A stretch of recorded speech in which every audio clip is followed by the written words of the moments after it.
just first say I couldn't be more proud of a group of guys, and you know I'd say this, that have gone through so much in the last, not only this past month, but the 3 classes have gone through changes. The last month for these guys has been very hectic, yet they bought in. I think they've learned lessons in their tenure at Wisconsin. They are very resilient, but I thanked them for believing in me and the plan I would give them in a very short time. I told them I'd have them ready for the game. We'd try to get them stronger. We tried to get them healthier, and we'd give them a good game plan. And our assistant coaches were very professional throughout this process and gave them a good game plan and gave the kids a chance to win. And, you know, they beat a very good Auburn team. Gus runs a great program. They have a number of outstanding players. The things they do offensively create problems, but our guys were able to answer and find a way to win. But very happy also for the fans of Wisconsin. We've had a dry spell in bowl games. We went a while there when we won every year, but maybe we can get that ball rolling that way now. But proud and pleased with the hospitality that we had here in Tampa. Jim and the Outback people do such a tremendous job. And, I want to thank them for the tremendous hospitality and the way we were treated in the first-class manner in which this bowl is run. Barry, what are you going to take from this game? Is it going to be like Melvin's running, Stabby coming back in some big throws after making some poor choices, or the defensive stand in overtime? Melvin's running has to be in there, but I would start with the offensive line. Our game plan was to open it up early, throw the ball to loosen them up, to get them running around up front, and then let the offensive line take over and establish our running game. I really liked what I saw that opening drive in the second half. We ran the ball down the field. You know, basically we had a hard time with them, and they had a hard time with us in the second half. But I'd go with the offensive line, but Melvin is truly special to break. They've had a lot of good backs come through here, and for him to break that record, I think someone had told him you couldn't have the numbers that you had if you played the Southeast Conference. I think he begged to differ. Barry, can you talk about the thought process of going for that 4th down instead of kicking the 50-yard field goal at the end of the regulation? It was a tough kick. Quite frankly, I wanted to go for the win. We're playing with a guard who's got a leg he's dragging around for an entire half. I didn't know how much longer he'd go. He was having a hard time with the combination things. I didn't want to take a chance with a kick and go into overtime when we had a chance. If we could get a first down, we could go in and have a shot to win. And we had a shot. Didn't quite work out, but that was my thinking right there. Let's go for the win. Barry, can you describe what it was like to get the Gatorade bath and then have a bunch of the seniors hoist you up on their shoulders? Like yeah, you know what? I've had a couple of those, and I like it. It's a little uncomfortable afterwards, but I like it. Coach, and it's special for those seniors. It meant a lot to them. They won a lot of games here. They have won a lot of bowl games. So they put a lot into it. They bought into it. They gave us strong leadership when it was needed, and now they can enjoy it. Barry, what was the mood of the team when Gary left, and did that factor as to why you wanted to coach these guys, especially the veteran guys? First of all, let me make something clear. I didn't want to coach these guys. I first initially said I feel uncomfortable doing that again when they asked me. And they asked me to sleep on it that they would come back. I thought maybe they'd forget about it. But they did show up the next morning, and I had 2 hours before I was flying down here for the press conference. And they came in and visited with me again, and I started thinking, and I thought about it actually that night. They came back and asked me again, why are we all there? Why are we at the university? It's still about the kids, or we wouldn't have jobs. So the least I could do, if I could bring them some stability, and that's what they felt like they needed, then I should do that. So that's why I went back. I forget the rest of your question. Oh, no, I think that answered it. But does this win kind of put a bow on that period of instability? Oh, you know what? The older guys, naturally, obviously, you're very disappointed when your coach walks in and says, there's no easy way to say this, I'm leaving. You know, and the young guys are shocked. The old guys, it's like, you know, they like Gary. And then I visited with them afterwards and told the first 3 rows who've been through this before, I'm going to give you the same message I gave you before. You know, don't be afraid of change. This is a life lesson. You can grow from it.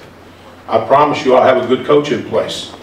And I'll be the stabling force here. And the older guys bought into that from right away. And you can go back. They were very good in practices. They followed our plan. I changed up a lot of things that had been done as far as weight workouts, conditioning, how physical we were at practice, how we practiced, even going to a movie last night instead of whatever they normally did. And everything that I changed, they bought into it, and they felt like that helped them. You know, that could help them win. I asked them to buy in, followed my plan. We won a few games, and bowl games. So follow, and they did. Barry, you mentioned the offensive line. I assume when later you're talking about Ray Ball. No, I'm talking about Costigan. Costigan could barely get out of the huddle. And how is Volz? What's the situation? Volz has a fracture on his, not on his ankle, but right. Fibula. One of those, the smaller one. Given that was really good. Given that, then, are you surprised what the line was able to do with Costigan banged up, Ball in there, Volz out? Yeah, you know those guys.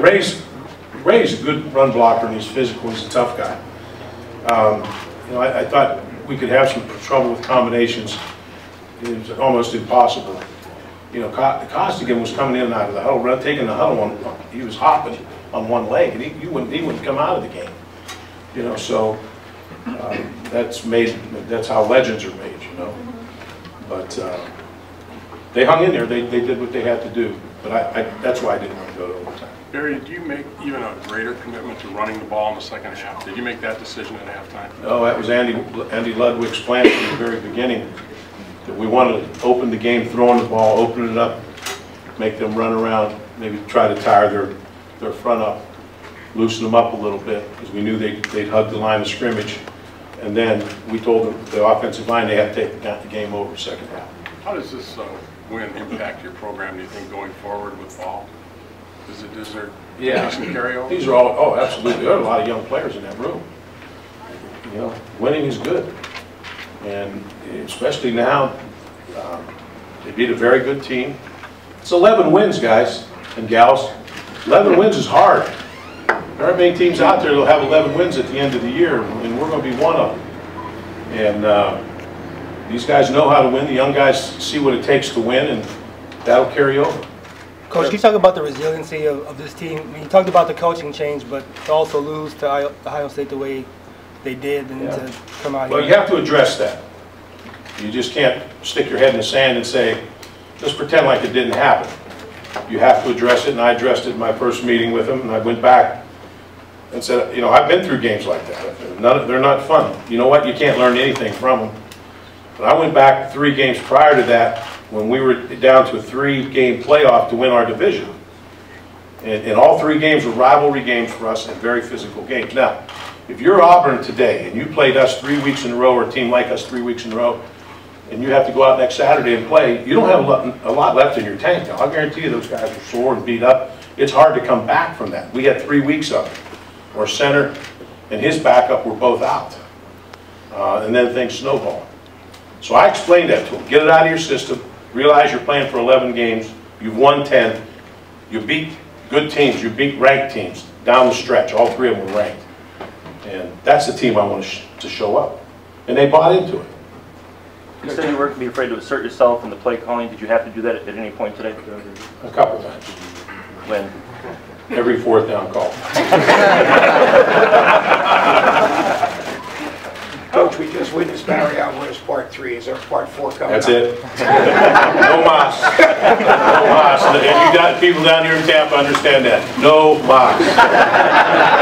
Barry, how did it feel just to be back on the sideline? You've been away from the sidelines a while. What was that like? It felt good. It felt good. I love, you know, especially a game like that where it's a game where both teams are moving the ball and who can make plays. I thought we left some points on the field. But that's a good team. Gus, he's very creative on offense. I thought our guys did a good job, especially down in crunch time. I didn't like that 4th down conversion they made on us to take the lead, but all in all, I'll tell you what, it felt very good. And that whatever bath I got was really special. Did you like what you got out of McAvoy on defense? Yeah, you know what? He made a lot of plays. He saved some touchdowns. Now, a year ago, I didn't think he was a very good tackler, but he tackled well in this game, and we got some plays out of him. And you know what? I told Paul already, Tanner's a big, fast, good athlete.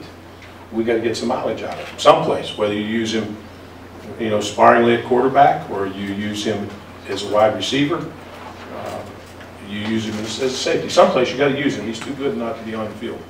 You said the last time you played Auburn, that was a very satisfying win because of how well your team played. We played better in that game than we played today. We turned, you know, we didn't turn the ball over in that game. We turned it over today. As I said, we left some points on the field. We played well enough to win. We made enough big plays to win. We didn't play, you know, we had a lot of guys that played great. Melvin played great. Our offensive line played great. I can go right down the line, but you know, a lot of turnovers. We played well enough to beat a very good team. Barry, do you think this makes a statement for Wisconsin football? A lot of people think your style of play can't beat, you know, more athletic, quicker SEC, Pac-12, Big 12 top teams. Does this make a statement for your kind of football? I don't know what kind of football I play. I play football. Run the ball. Run the ball, throw it when we feel like it, set up the run. Obviously, we have enough guys that can run around and cover you and play in space that we can defend well enough to win. We see, you know, you'd be surprised, we do see a lot of teams like this in our league. So, but his offense is a little bit different than others. Barry, given how the defense played in the Ohio State game, were you comfortable with the game plan Aranda had put together with his staff coming in? How do you think they executed it overall? I think they executed it well. We missed some tackles, but I think Dave really he zeroed in on formations, and they give you so many formations, and you have to communicate so much. If you're not on top of it, you know, one guy makes a mistake. It's assignment football. It's wing T football. It's option football, but it's assignment football. And a lot of it's in space, and you got a quarterback. You have to defend 11 people because that quarterback can hurt you. And I thought Dave did a very nice job. And I think our kids executed. You know, I always like to play better, but you know, since this is my last game, I think it's one of the greatest defensive efforts ever performed by